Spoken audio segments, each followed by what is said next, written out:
Okay, welcome to this session at MPTS Connect. My name is Jake Bickerton. I'm the tech editor at Broadcast.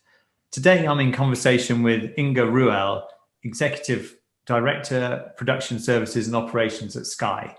Inga Ruehl is at the helm of all production operations within Sky Sports and Sky Production Services. She manages around 400 people, 15 studios, 10 galleries, more than 70 edit suites, 2 grading suites, and 9 audio suites. Obviously, a lot of stuff to manage there. On top of that, her teams look after the planning and delivery of all Sky Sports home-produced content for 11 live sports channels. And as the head of Sky Production Services, Ruehl is responsible for studios and post-production staff and facilities, as well as outside broadcast crewing to internal and external clients, including Sky Sports and Sky News. Okay, that's enough for that big intro. It's a big role there, Inga, by the looks of it, and we'll find out a lot more about exactly what Inga does now. So yeah, Inga, hopefully that's an accurate sort of summary of what you do, and I hope you're well and keeping well throughout the lockdown. Yeah, I mean, beyond that intro, can you tell me a little about your background and your career path to get to, where you've got to with all this kind of big responsibilities at Sky? Okay, yes. Hi, Jake. Really nice to be here. Thank you for having me. So my background really is production management. I was a production manager mainly in sports. I've always really liked working in sports because I love the fast pace. I was a production manager and I was working all over the place, traveling a lot. And then I moved to the UK about 17 years ago for a job at ESPN as a production manager. And I stayed at ESPN for nearly 10 years. At the end, I was director of production services and operations, so similar than now, but obviously ESPN over here in Europe was a lot smaller than Sky is. So I guess it's definitely been quite a clean, always dealt with all the stuff behind the scenes, trying to make things work. Had a few arrays into other areas of production, not just sports, but always end up back with sports. Not necessarily because I'm so passionate about sports on screen, but I really love the way people work and I love the people who work in sports production. Yeah. And I've been at Sky now for 7.5 years. I started off as account director for sports and news. So it was kind of between the facilities side and the operations and the editorial sides and kind of trying to make it work. Then I took over running the studios operations, that was like quite a jump from a people perspective because that's like 300 people. And I'd never run a team quite that big before. At ESPN, we had outsourced a lot of our work, so it was very much vendor, supplier management, etc. While at Sky, obviously, most of the work's in-house. And then I took over running all of production services, which is mainly post-production in studios but not just for sports. We provide services for news, for creative services, for entertainment, etc. So for kind of anything that any internal Sky productions need facilities for. But sports has always been by far our biggest production partner because obviously we have a massive sports team. I mean, it's when it comes to production, and we don't outsource any of that production. So we do all the production in-house. We obviously work with some external OB suppliers, etc. But we also have all the facilities. So any of the base facilities we look after. And obviously, we have like 11 live sports channels. So you can imagine the volume of work that goes on there. So even when I was in SPS, was always really closely connected to sports. And then last year, it was decided to move SPS into sports. And we then realized that actually that was a really great opportunity to align a bit more because sports was kind of dictating what we were doing anyway, because it was like 60-70% of our work was always sports. And a lot of the technical innovation came from there. So when we moved into sports, we then looked at, well, where are the real overlaps? Where are the real areas where if we merge a bit more, we have real benefits. So we then decided to move all the production management into my area and also all the operational side of things, the OB, the connections with our OB suppliers and all of that stuff. You said already before, it's quite a lot of people, but it's not actually in total. Sky Sports, including SPS, employs 1,100 people. Right. And on top of that, we directly contract about another 700 freelancers or ad hoc contractors. And on top of that, we also then contract through our OB providers like NEP, we contract another 1,000 freelancers. Yeah. So our overall people volume that we deal with is massive. So we really want to make sure that we treat people fairly. We do the right things for the people, whether they're staff or contractors or even freelancers for our production companies, our suppliers. Yeah. Okay, that's great stuff. And a really good intro, actually. It clears up in my mind, you know, where the two sort of strands of, your operations are, the things that you look after, that is. For the responsibilities of Sky Sports production operations, you know, I'm not sure that many people are aware that Sky keeps all of those production operations in-house. You know, it's obviously an amazing range of sort of different sports and different facilities that must be, you know, coming into play to do that. Can you tell us a little bit about specifically that team's responsibilities and what services they offer? And kind of, I mean, the scale of the operations must be really vast for that. Yes, it is. And so very, very luckily for me, there's some amazing people running those teams because otherwise this would not be possible at all. Yes. And I think what was interesting for me has also been to kind of go, actually, they know totally what they're doing. So James Clement runs operations and Phil Marshall runs production. And I guess let's start with production because that's a really clean sports area. So there's like, the team's about 50 people. It's got a couple of heads of productions, production executives, and then production managers. And they basically, they deliver, they deal with the budget, they deal with the health and safety, and obviously they deal with organizing all the productions for Sky Sports. And I guess just to give a bit of a volume, in total, we have a minimum of 800 host OBs a year. Wow. So the volume of kind of travel and organization and contract and dealing with our external suppliers on OBs as well is quite a challenge. But yeah, it's amazing. It's an amazing, I think if you work in sports production, especially in this country, but probably in Europe, you kind of go, I mean, working for Sky Sports, it's pretty special. The Sky Sports production operations isn't just football, is it? It's no. So we have, So my colleague Steve Smith, who looks after all the content, he's got someone who looks after football, obviously, cricket, golf, multi-sports, because at some stage we had to go, well, how many different teams? And then Sky Sports News is a massive part of our operation as well. So aside all content. Yeah, and so aside from bringing in the OB companies, everything else is pretty much handled across all of those sports internally. Yes, yeah. So all the production, all the editorial teams, all the producers, APs sit there, and we are basically they're kind of, so we've got the editorial content teams, and then we've got operations, let's call it that. Making it happen behind the scenes is kind of what I'd say my teams do, and they work together like that. And you've probably got the similar amount of people in the teams. It's between 400 and 500 in each of the teams. Yeah, wow. And those editorial people, are they part of the OB supplier, or are they in-house at Sky as well? They're all in-house. They're all in-house. Amazing. And I think that's an interesting one because you've got, so basically all of sports production editorial is in-house, sports news as well. News is the other big area, and we provide all their studio services to them. Right. So the news is running 24/7, and I mean, especially last year, but to be honest, news are always super busy. There's always loads to do. They also have additional studio facilities for them in the center of town. And then creative services or creative agency, they have a mixture. They're outsourced, but they also have internal production teams. But then when it comes to our other content areas, so what is now known as Sky Studios, which is not my world, but the Sky Studios original productions, entertainment production, drama productions, and our entertainment teams, they work with independent production companies. And those independent production companies, some of them are owned by us, so not quite so independent. And some of them are just externals that we contract. I see. Yeah. Just, with the Sky News stuff, there's a lot of innovations around kind of AR and stuff whenever you're doing election broadcasts and all that kind of stuff. So, and we'll come on a little bit more about this shortly as well. But do your teams get involved with that kind of AR side of things and the creation of stuff within your studio space, working alongside some of your other departments like Sky Creative Services? Absolutely. And I think that's a really nice thing as well, is that we have so many different departments who kind of have to come together to make things work, right?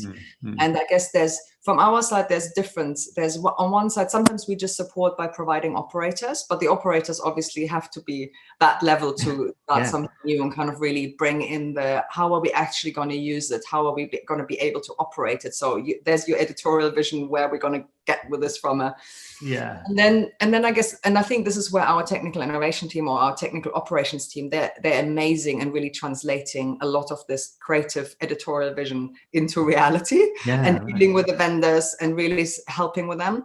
And I guess, so news would probably drive what they want to do there by themselves, and we would then support them. While from a sports perspective, we would be driving that with the editorial team. So the editorial teams, what they want, creative agency would get involved. And then we would have the technical teams who would really go, okay, what are we doing? Whether that's VR or whether that's, I guess we talked a bit about what we did with golf. And a lot of that kind of on-screen innovation is obviously really important and really visible. But I guess there's also the whole off-screen, and I guess especially in the last year, but actually I think always it's that side that's a real focus for us, because it drives so many efficiencies. And as you can imagine, with such a big, massive operation, you spend a lot of money, right? And I guess we're also, well, it's not just about efficiency, it's about delivering in the right way, and also kind of, I guess, spending the relevant amount of money. Because I'd say that the big ones, there's obviously remote production, there's virtual production, and then automation. And I guess the other one, which was a bit, well, it was happening behind the scenes, but it was very visible for the customer, was crowds for us last year. It was not something, I mean, to be honest, when we started that, we were like, what, fake crowd sound? No, I mean, the football editorial teams were like, no way. That's never going to work, never going to work. And I was like, this sounds ridiculous what they're doing. And it's the first time you turn a football match on, you're like, I want that. Then the first big sports where we're going to really go in with remote was F1. But obviously we don't produce the race feed, we just do the presentation around it. But I guess also with F1, the costs of moving all that equipment all around the world was really expensive. So we moved F1 to remote presentation 2 or 3 years ago now. Right.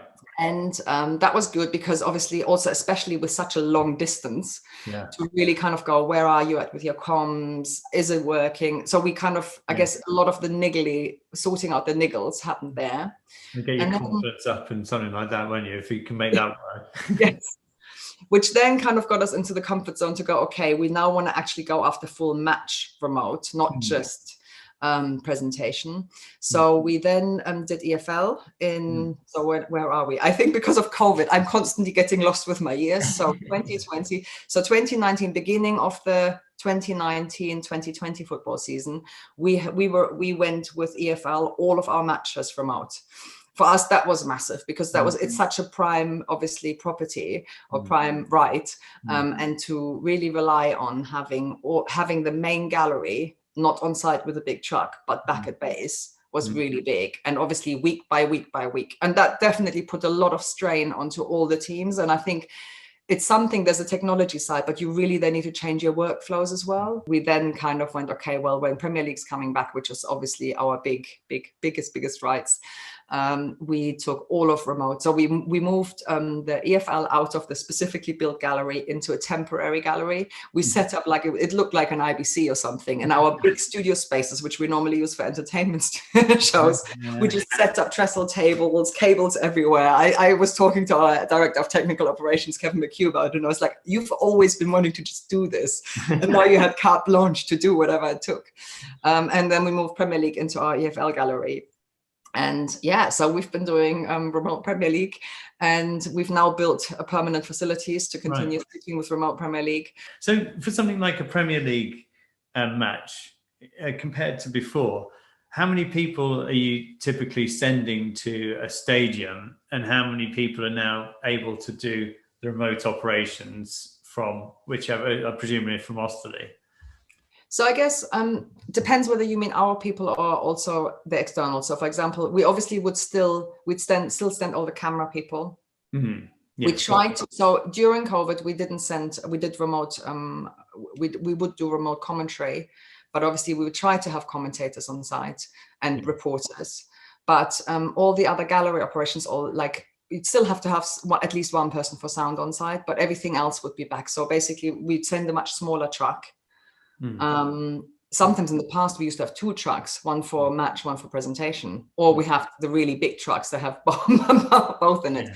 But everything from graphics, main sound, vision mixer, director, producer, AP is all back at Osterley base. COVID aside, we would still probably now quite often choose to have presentation on site because it's nice. You can then have access to the players and whoever you want to talk to. But we would still then, rather than have a truck there where you kind of create the feed, you'd still bring back all the camera feeds and create the feed back at base in Osterley. I think the biggest challenge is the skill set of people. Yeah. So you traditionally have a lot of the really high-end skill set at your OBs. And now suddenly you go, actually, you need your high skill set back at base. And I think one of the things that helped us with that is that we've always had our own people for sound and graphics and vision mixers on site, not freelancers. Well, we book freelancers, but they're our freelancers. And so rather than them being contracted by the OB company, we contract them, and that just meant we just would then kind of go, okay, well, you're not going on site, you're going back at base. And then just going back to the football league, English Football League stuff that you were doing prior to the pandemic and doing that remotely. What are the scale of the operations for, say, the Championship and then Leagues 1 and 2 and stuff? And was there any automation as well around some of those lower league games to try and sort of, I guess you have the eco benefits of not even sending potentially camera operators, or not many of them, as well as the kind of practical side and the cost saving benefits of remote production for that? So I think we've looked quite a bit at what could we automate, but I think when it comes to live sports, also because of your replay, etc., there isn't that much that's really worth it. Right. So what we have done instead, and not so much for EFL, etc., but we've done it for some of our other sports, is we've moved them into much smaller galleries, whether it's vMix or so where you can have one person operating rather than 2 people. So for example, we've merged like graphics and replay for certain sports, but not for football because the replay is so fast and you need to be. So I think we've definitely played around with quite a lot of other things like that as well, not just automation. And automation, we keep on coming back to it from a live sports perspective, and we go, is it really worth it? How much money are we going to save? Because I guess for changing some of these behind the scenes workflows, there has to be tangible benefit to do it. We keep an eye out. We try to work out what do we need for what. Last year pushed a lot of things much faster. I mean, I think having a virtual gallery was also really interesting because you suddenly go, oh my God, the access to guests you have is incredible. And we would have never thought about doing virtual football show or something like that before. And now we're going, actually, how much of that are we just going to keep? Because it works. It's cheaper, but it also gives us better access to more people because they can just do it from their home. So I think, it's quite an interesting area at the moment. And that definitely, I think our technical teams, they've been working really hard, but they've also had a good year because they got to do everything they've always wanted to do. And with Sky Production Services, is the stuff that you learn through Sky Sports operations and all these kind of tech innovations we talked about, and even the remote production, all that kind of stuff, and having the skill sets within Sky with the experience of doing all of that stuff, is the Sky Production Services wing, does it take on board some of those things and then kind of offer it to what you call external clients and then true external clients as well? Yes. Absolutely. So it's a real, I guess, merger. And I think, really good example was our virtual production gallery, which we worked with vMix, and that was definitely driven by sports. And then I remember kind of being on a call and going, hey, News, have you seen what we're doing with there? And they saw it once and they were, we want it. And I actually think News ended up winning a prize with it. We also offered it to entertainment, and they used it for virtual production every day of the week. I mean, it got so popular that we were just like going, oh my God, we have to actually reduce. We have to probably stop charging internally, so people, because we started doing our town hall on vMix. Wow. As you know, Zoom or Teams have their limitations. So that was a perfect example of something being really driven by sports, and then everyone else going, oh, amazing. And that was because we have the links in, and we were like, guys, have you looked at this? Oh yeah, that's great. We really want that as well. The kind of third-party companies that you occasionally provide your space to, does that happen very much? And is that something that you want to kind of do more of? And do you have the capacity even to provide, studios and post-production and organize OB operations or whatever, the case may be? Because of our incredibly busy sports demand, which is obviously very weekend heavy, we ended up having studio facilities, really nice studio facilities available midweek. So we went, actually, this seems crazy because I guess for a variety of reasons. There's the money side of things, you can make a bit of money, but also you open yourself much more up to the industry. It's better for your talent developments, kind of like your off-screen talent, I mean, obviously. You just merge more, and it just gives you so many opportunities to get involved with other things, which is exciting for everyone. It keeps people engaged. So we really started doing more of that a few years ago. The last year, especially from a studio's perspective, the last year has been real challenging on that one, because we just went, actually, well, first of all, a lot of the productions got cut down because a lot of them were entertainment productions midweek, right?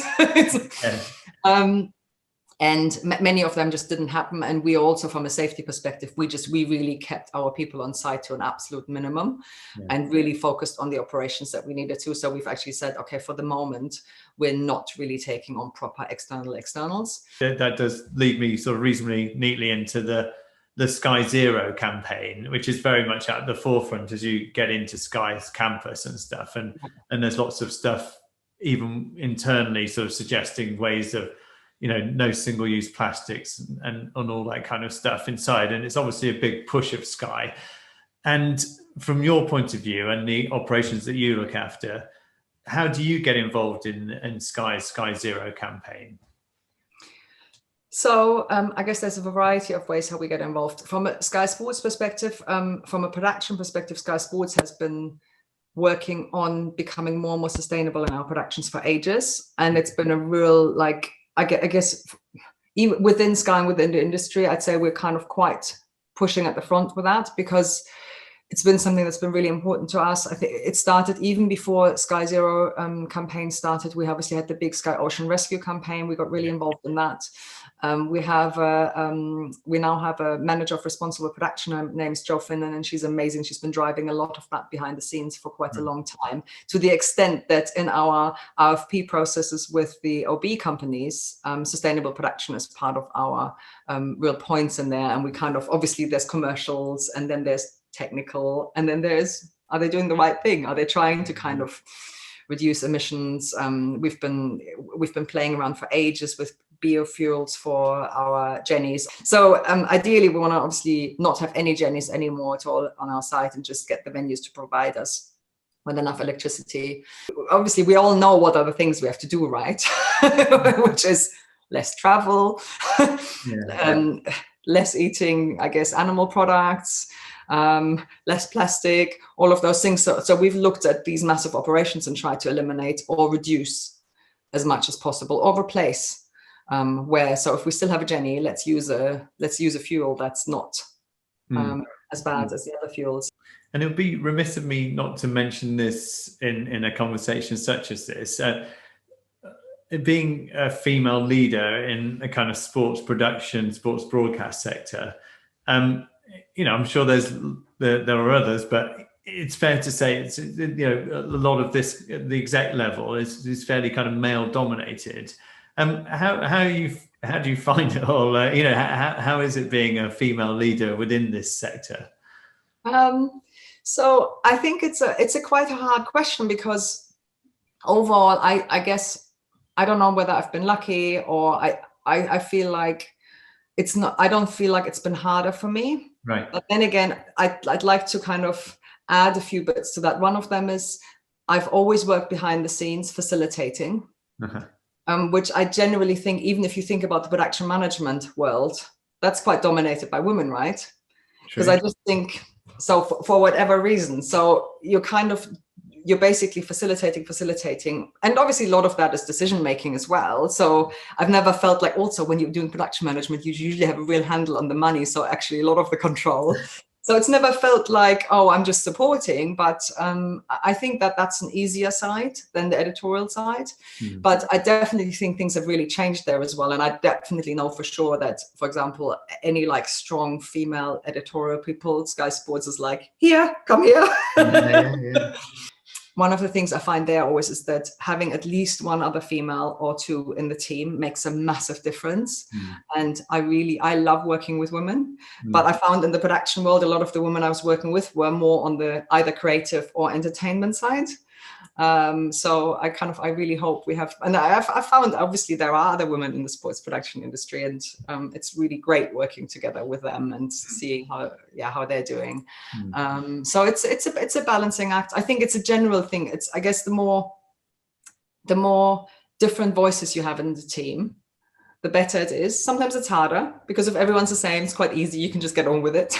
But it is, I definitely find I love it when there's at least, well, ideally more than one, 2 or 3 other females, and then it doesn't feel like you're the odd one out so much anymore. A lot of my colleagues throughout my career have been male, and I've never felt like they've treated me with any less than anyone else. So, I mean, the push to have a kind of more diverse workforce, whether that's sort of gender diversity or racial diversity, is obviously something that's really come to the forefront in the last year of the Black Lives Matter campaign. And how do you sort of go about trying to create that slightly more diverse workforce? And you sort of talked about some of the benefits there as well of having that kind of gender balance a bit better, sort of balance stuff. But and kind of, I suppose, what are you doing to try and sort of get that sort of more diverse workforce in place? It's really, really hard work, and we all have to do the work. And there's no quick fixes to that at all, because we need to just acknowledge, like, where do we start from? And our starting point is predominantly male and white, right? And so that's our starting point. That's our pipeline. That's everything we've had. When you look at Sky Sports, for example, most of the people in senior positions at Sky Sports have worked their way up from an AP or a runner or a junior all the way to the top. It's taken them a long time, because also people, once you work at Sky Sports, especially in production, where are you going to go? You're not going to, there are other places you can go, but are you really going to want to go there if you can stay at Sky Sports with all the rights and all of that? So the movement isn't quick. The movement out is very, very limited. And then the movement within is quite slow, but it gets you eventually to the top. And then you kind of think about, well, how do you then sustainably make a change to that? Well, that is where you're starting from a talent development. And then also you look at the wider industry and you go, well, it's not a very diverse industry, right? The sports broadcasting industry. So even when you have opportunities at more senior level, who can you bring in? So I guess back to my starting point, I think acknowledgement that this is a really hard change, because everything has to change, the culture, the pipeline, but you also need to have role models at more senior levels. So we've got a massive action plan that covers kind of everything from really going through recruitment in all its detail from the beginning to the end. And where do you, like, even are your job descriptions inclusive, or are they quite like written in that way? And where do you advertise? And when people come, how do you interview? What's your interview panels look like? Do your managers, have they actually had ever proper training? Are they aware of unconscious bias that could overtake them when they make their decisions? All of those kind of things from a recruitment perspective. Then you need to make sure that your internal pipeline, not just at junior level, but all the way up, is really good and solid. And I think we've been on the gender journey for quite a while. I think we've really looked at ethnicity in the last few years, obviously with a massive focus in the last year. Is there anything else you'd like to add as well, Inga, that we haven't covered already? I mean, it's been a great conversation. I think, I've learned a lot about, exactly what goes on at Sky, particularly around the sports stuff, which is fantastic. I think the only thing that maybe, because we were talking a bit about this before, is like, why do you do it? Like, I was kind of going, well, I'm not looking for a job. Why am I doing an interview like this? And one of the things that I guess that I feel quite passionate about is I really want Sky to feel more open to the industry and to feel more open for and not just because we want to bring external clients in. That's kind of like really a small bit of it, but I just feel like from an engagement perspective, from a dialogue perspective, I remember always looking at Sky from the outside going, it feels really closed. Right. And to a certain degree it is, because there's so much going on. We're quite busy with our own little world, well, little or big world over there. And so I think it's nice to kind of go, actually, we're not that closed. And one thing that I found really surprising when I started at Sky was that people were just so nice and really good people. And I love working at Sky, and I think it's a really great company. And the people are fantastic, my colleagues and my team. And I just think, yeah, I just wanted to kind of, I guess, raise that to say, I know Sky can feel quite closed off and maybe quite corporate from the outside, but it's not the reality. Yeah, good message to get out there and end it on, I think. Yeah. Thanks very much, Inga. It's been a really interesting conversation. And yeah, good luck when we're finally able to adapt back to normal again. I hope you're able to, yeah, incorporate some of the things we talked about and, keep building up on what you're doing already. And yeah, best of luck with everything, Inga. Thank you. Nice one. Thank Take you, care.